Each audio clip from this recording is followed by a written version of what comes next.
Salut à tous, c'est Bart et aujourd'hui je vous retrouve pour une nouvelle geekerie qui n'en est plus vraiment une, puisqu'on va continuer à monter l'armure d'Iron Man et on va faire le numéro 9 qui permet de finir l'avant-bras. Donc on va feuilleter le magazine tout d'abord. On commence avec un article sur l'histoire d'Iron Man où on parle essentiellement de sa relation avec la guêpe.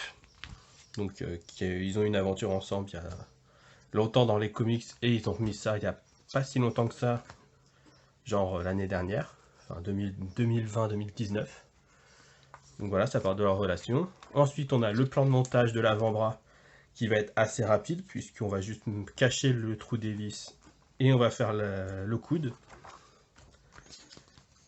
Voilà.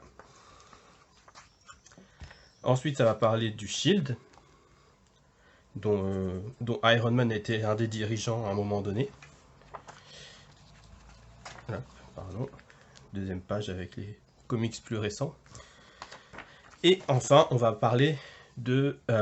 on a un article sur le modèle 7 de l'armure d'Iron Man, qui est une armure furtive, qui aide pour les missions de discrétion, contrairement aux armures d'avant qui étaient toutes en or ou or et rouge, donc qui n'étaient pas très discrètes. Voilà pour cette présentation de numéro, et dans le prochain numéro, on verra qu'on construira, pas comme ils disent l'épaule gauche, mais l'épaule droite bien sûr. Voilà, et du coup on passe tout de suite au montage.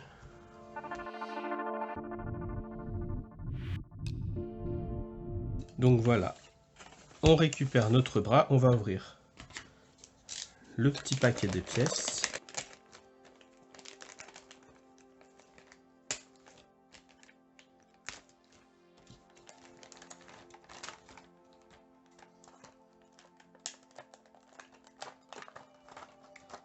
Et du coup, au niveau des pièces, on a donc la protection de l'avant-bras droit qui est en plastique, si j'arrive à le sortir.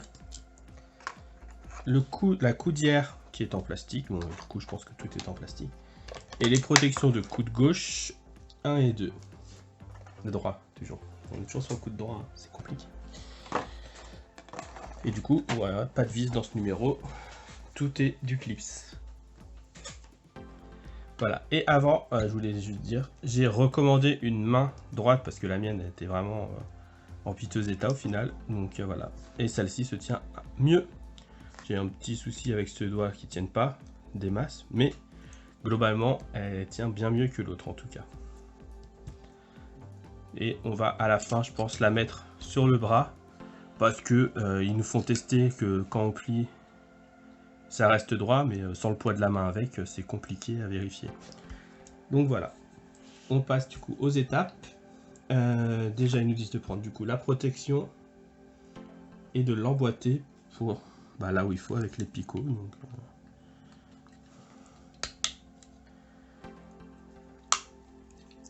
voilà, effectivement, ça fait plus clean hein, tout de suite. Ensuite, pour les coudières,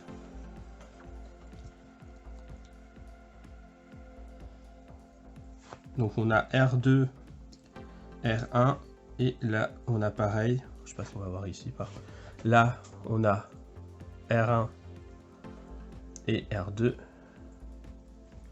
Là par contre ça se voit beaucoup moins bien. Mais on a R1 et on a R2. Et du coup on les emboîte de façon à ce que le petit trait là arrive en bas. Donc R2, R2.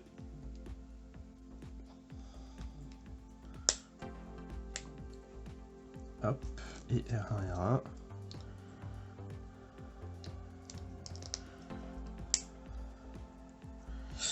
Voilà.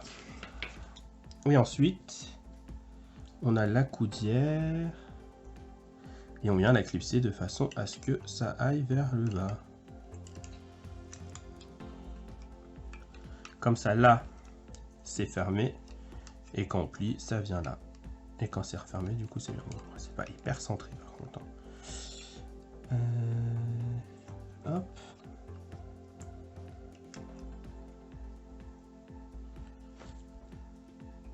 Et là, on voit que ça tombe un peu tout seul. Donc, je vais resserrer à ce niveau-là. Je me dis que je vais le faire avant d'ailleurs. Mais bon.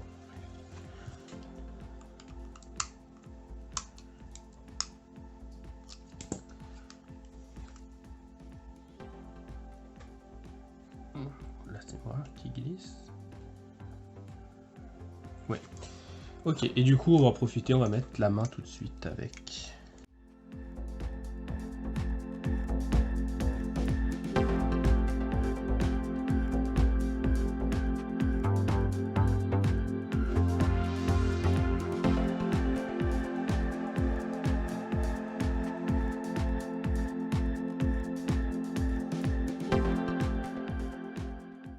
Bon, par contre, le poignet sur la main, il tient pas des masses. Hein. Waouh.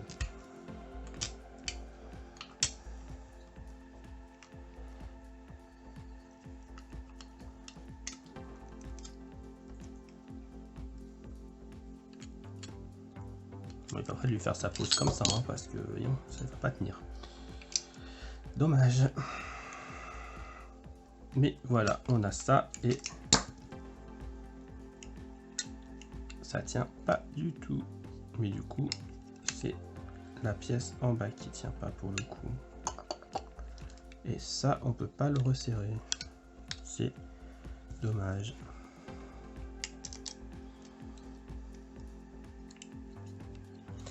Voilà pour la première partie du bras. Et du coup, on se retrouve bientôt pour la suite, pour la construction de l'épaule droite. Donc n'hésitez pas à liker la vidéo, à vous abonner, éventuellement à laisser un commentaire. Et je vous dis à bientôt. Salut!